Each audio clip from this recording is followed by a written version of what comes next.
Halo Tribuners, salam jumpa di Tribun Ambon hari ini edisi 26 Oktober 2023. Selama beberapa menit ke depan, kami akan menghadirkan sejumlah informasi terupdate dari Kota Ambon dan sekitarnya.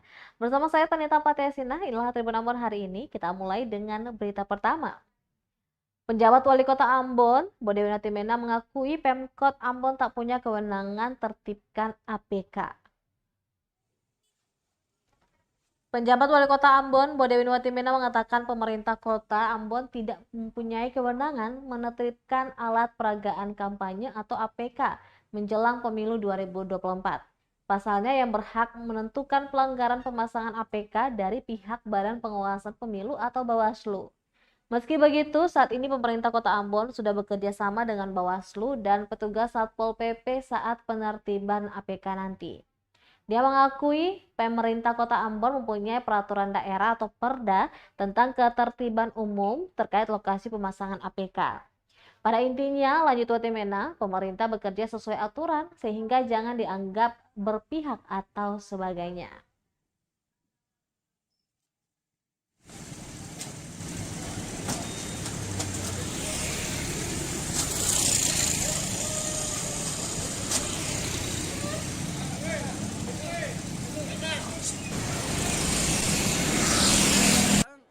Proses pengaspalan berlangsung karena itu kita mau memperbaiki sarana prasarana terminal untuk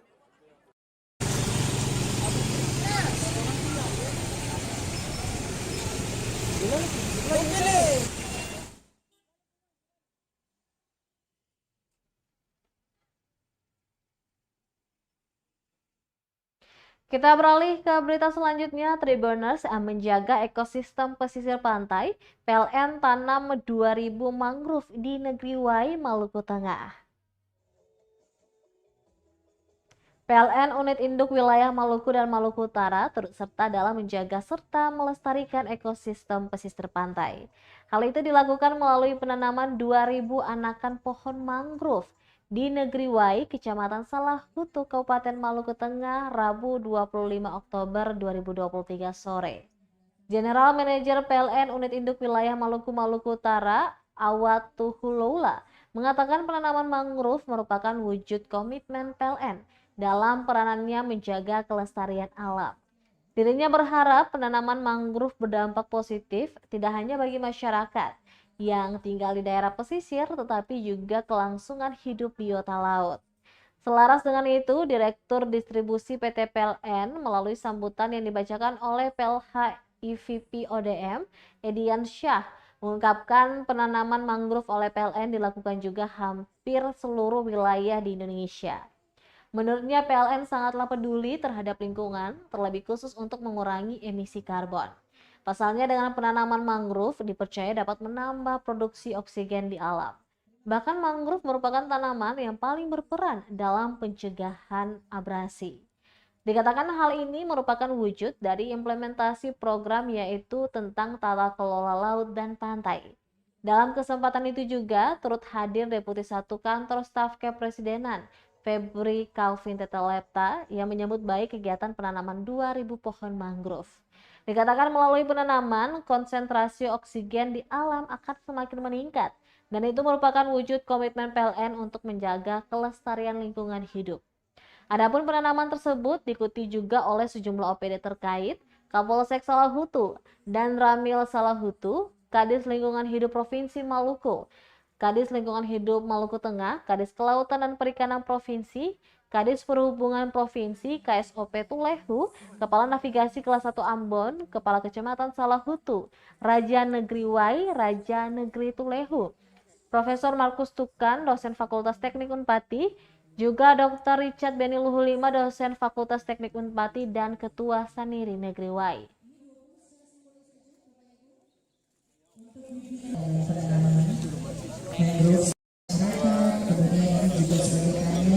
Yang disampaikan Pak Deputi tadi, program berikutnya kita akan lihat di seluruh wilayah provinsi di Maluku maupun di Maluku Utara. Cukup ya? Oke. Tapi paling tidak adalah keberpihakan PLN juga untuk menjaga ekosistem lingkungan hidup dalam pengertian menata daerah-daerah yang dianggap bisa menumbuhkan oksigen yang baik, dan salah satunya adalah dengan menanam mangrove. Menanam mangrove berarti implikasinya adalah bahwa oksigen akan semakin baik, ikan semakin baik, dan juga menjaga abrasi dan erosi daripada lingkungan hidup di pantai.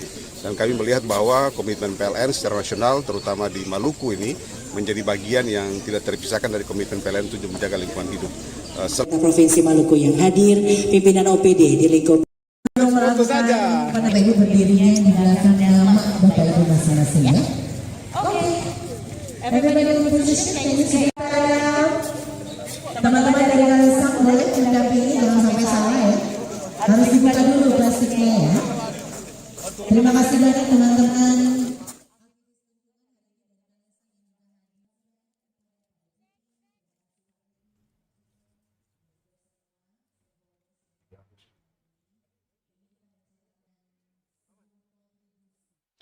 Tribuners, kita beralih ke harga pasar di Pasar Mardika. Untuk harga cabai meroket di Pasar Mardika Ambon tembus 100.000 per kilogram. Harga cabai di Pasar Mardika Ambon melonjak drastis hingga Rp100.000 per kilo. Hal itu diungkapkan salah seorang pedagang, Mama Rahma, kepada tribunambon.com Kamis 26 Oktober 2023. Menurutnya kenaikan harga disebabkan pasokan cabai tidak banyak yang masuk ke pasar. Adapun cabai rawit dijual Rp100.000 per kilogram, sementara untuk cabai besar atau keriting dijual seharga Rp80.000 per kilogram. Harga tersebut naik dari sebelumnya, yang mana cabai rawit per kilo hanya Rp80.000 dan cabai besar di kisaran harga Rp70.000 saja per kilogram. Tak hanya cabai, harga tomat juga mengalami kenaikan. Dari harga normal di kisaran Rp7.000 hingga Rp10.000, kini dijual Rp14.000 per kilogram. Meski mengalami kenaikan, Rama mengaku dagangannya masih laris.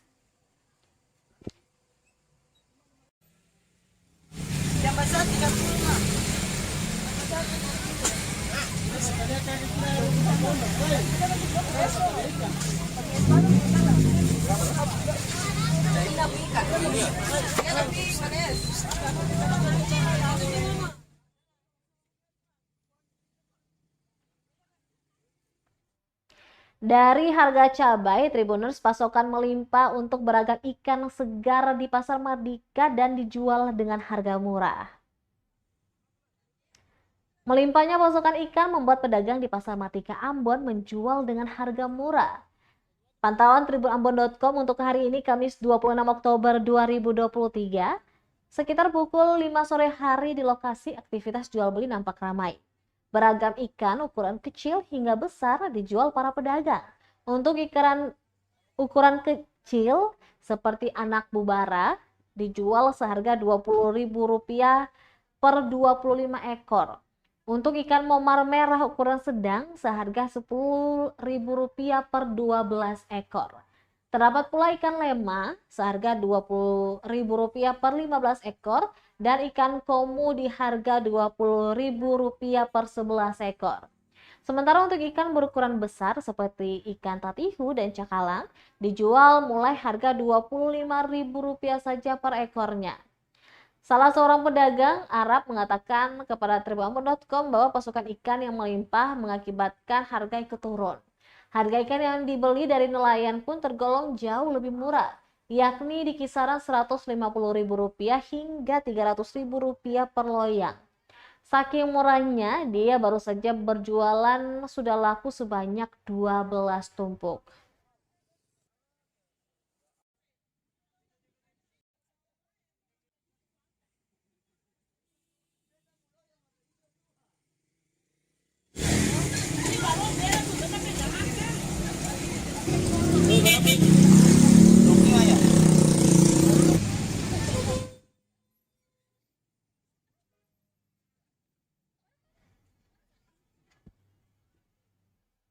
Dari Kota Ambon, kita ke Kabupaten Maluku Tenggara. Tribuners, ikan terbang bawa kelompok usaha Watkidat, raup belasan juta rupiah.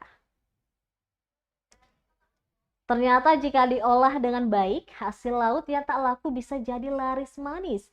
Pelaku UMKM Sri Fanimoni mengatakan produk yang diolahnya ada abon ikan, nugget ikan, dan ikan asap.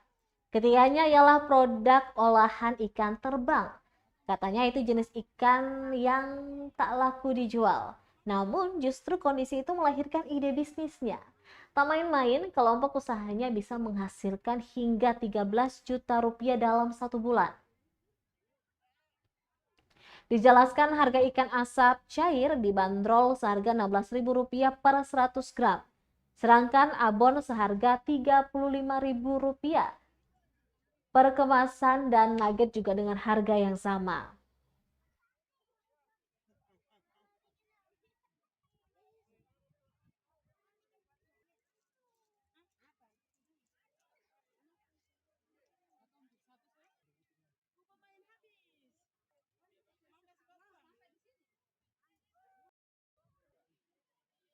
Ini pendapatan bisa jauh lebih besar, hanya saja masih terkendala pemasaran.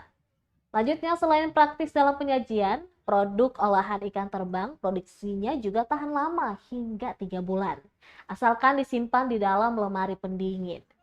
Balik ke ide awal, Fani meyakini tidak ada hal yang sulit jika mau mencoba dan tentu butuh ketekunan. Produk olahannya jadi bukti pengolahan sumber daya kelautan yang malah bukan andalan, namun kini menjanjikan. Bahan hingga produksinya pun cukup mudah. Ikan terbang yang dicampur dengan cairan asap, garam, dan air putih. Diketahui kelompok usaha olahan ikan terbang Watkidat merupakan binaan Dinas Perikanan Maluku Tenggara. Watkidat, di mana kami menerbitkan 5 produk, yaitu abon ikan, asap cair, kerupuk ikan, nugget, sama otak-otak ikan.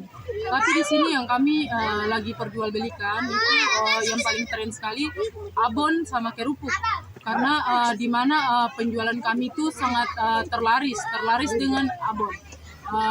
Makanya kami ingin sekali untuk lebih memajukan lagi, karena dengan adanya produk-produk ini kami lebih mempunyai kemajuan dalam berkarya, di mana dulunya kami sering hanya ke kebun dan lain-lain sebagainya.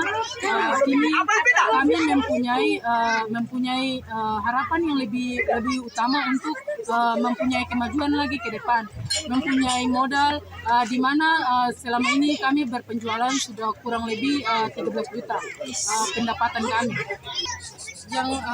Yang meninjau kami untuk membuat produk ini itu berawalnya dari dorongan Kementerian Kelautan dan Perikanan yang meninjau langsung daerah Kalaju, di mana itu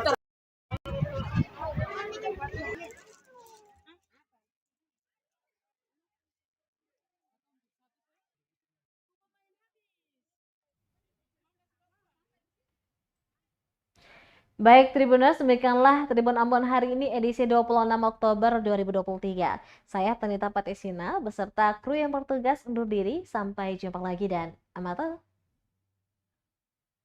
Download Tribun X sekarang, menghadirkan lokal menjadi